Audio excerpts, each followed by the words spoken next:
That's a good question, and I'll give you the short answer.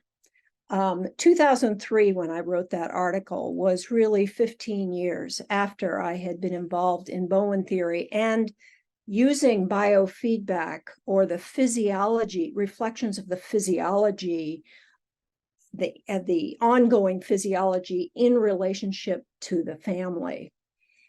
So I had the technology that I was interested in and had that as a part of my practice. So I don't know if you remember, back in 1990 was the beginning of the year of the decade, the decade of the brain.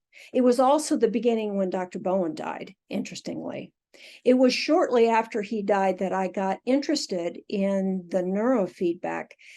At the time was just at the beginning stages. The technology was really very primitive considering what we have now. But I got interested in it, in the kind of the beginning aspects of it that were working with things like PTSD, actually, and alcoholism. So what I was interested in was, personally, I experienced it, and I had a sense of how the mind works, meaning how did the way in which you think and operate in your life, how was it really orchestrated and organized in relationship to the important people? So what I did was I took off, when it was in 1994, I took off 2 years to really get up and running on a huge field. The brain, what the heck, what did I know about the brain at that point?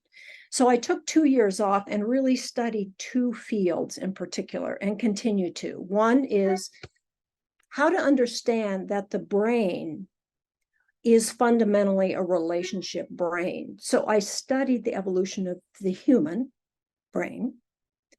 And the other thing I was interested in was to look at the development of the brain, the minute to minute, hour to hour adapting that becomes the very physiology, the functioning of the individual in relationship. So those templates are a part of the developmental process that absolutely is regulated and requires the relationship to develop.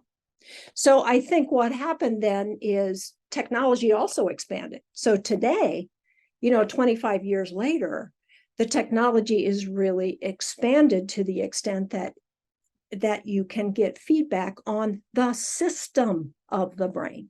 I'm going to talk about this because this is very exciting, and I think is really an important link to understanding differentiation of self.